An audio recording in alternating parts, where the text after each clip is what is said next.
Assalamualaikum warahmatullahi wabarakatuh. Membahas tema kita pada kali ini yaitu agama dan politik.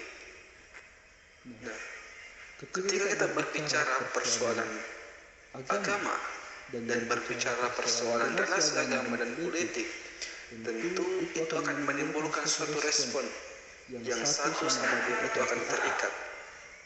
Itu yang pertama. Yang kedua adalah entitas tersebut itu memiliki proses tarik menarik kepentingan, sehingga agama itu memiliki peran strategis dalam mengonstruksi dan memberikan kerangka nilai atau yang disebut sebagai norma dalam membangun struktur negara dan masyarakat. Nah, kalau kita berbicara persoalan yang lebih luas lagi, sedangkan itu negara menggunakan agama sebagai legitimasi dogmatik untuk kemudian mengikat warga negaranya. Nah, untuk apa? Ya, untuk mematuhi negara. Kemudian adanya hubungan timbal balik. Itulah kemudian menimbulkan hubungan dominasi antara dua entitas tersebut gitu. Nah, negara itu dia yang mendominasi dari unsur kekuatan agama yang terlalu kuat hanya akan melahirkan negara teokrasi. Agama teokrasi itu adalah agama yang berlandaskan kepada aturan-aturan norma yang dibuat oleh yang disebut sebagai kitab suci yang dari Tuhan. Yang kemudian cenderung itu melahirkan adanya hipokrisi moral itu. Kemudian etika yang kemudian ditunjukkan para pemuka agama, kondisi-kondisi tersebut terjadi karena mungkin saja adanya pencampur adukan unsur teologis, materialis yang terjadi itu secara konservatif gitu. Adapun negara yang kemudian mendominasi relasi agama justru dia menciptakan negara sekuler, yakni sekuler itu adalah pemisahan antara pemerintahan yang berbau tentang politik dengan teologi yang berbau tentang agama, yang membahas persoalan agama kemudian merasakan termarginalkan, yang pada akhirnya juga akan tereduksi gitu loh dalam pengaruh kehidupan yang berbangsa dan bernegara ini. Nah, di antara beberapa model tadi yang saya jelaskan bahwa hal yang menarik dan yang penting untuk dikaji adalah soal dominasi dan kuasa. Munculnya gejala hipokrisi moral dan juga ditambah dengan adanya marginalisasi agama, tentu adalah hal yang menjadi mainstream kajian dalam membahas kedua hal tersebut gitu. Namun hal demikian itu menarik sebenarnya. Hal yang menarik sebenarnya itu adalah bagaimana relasi kekuasaan dan pertentangan yang dihadirkan dari dinamika dari kedua entitas tersebut gitu.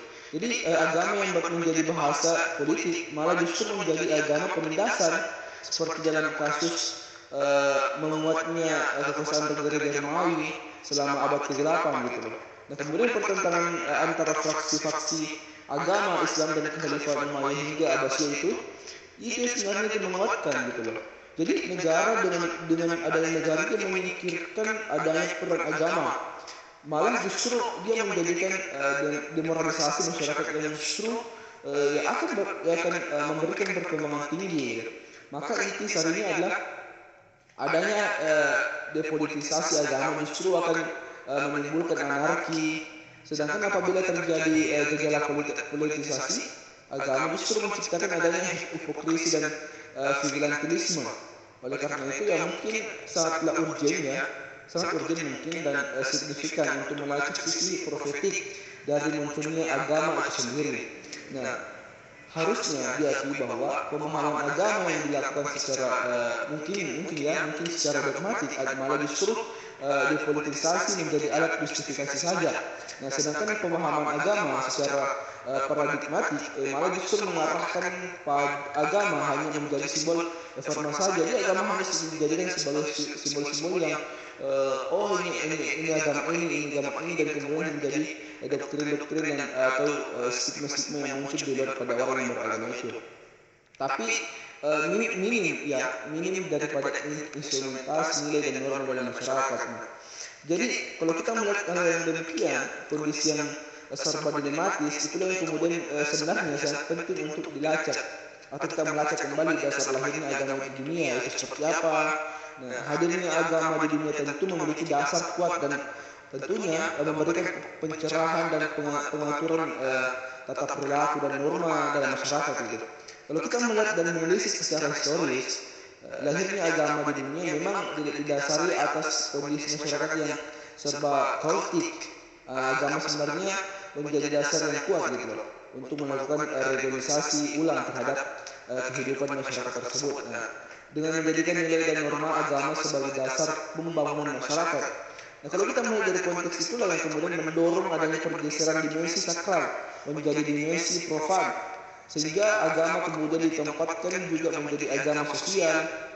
Pemaknaan agama semakin sebagai entitas profetik memiliki esensi pembebasan dan dalam melihat hal itu pembebasan masyarakat dari pembodohan maupun kemungkaran gitu loh. Nah, kalau kita kembali lagi pada persoalan negara, saya mengutip perkataan daripada Verba menilai bahwasanya adanya penguasa agama oleh rezim hegemonik yaitu memberikan implikasi gitu. Jadi memberikan implikasi pada pembentukan strata kelas masyarakat. Dalam hal ini terdapat mungkin saja ya pola penindasan maupun bentuk perilaku subordinatif yang dilakukan oleh kelas penguasa yang dipublik. Nah, kemudian kalau kita melihat lebih dalam lagi bahwa adanya dikotomis yang diselamatkan dalam pembentukan kelas antara yang privilege dan neologis atau ditolak gitu. Kemudian kalau saya mengutip daripada perkataan Marx dalam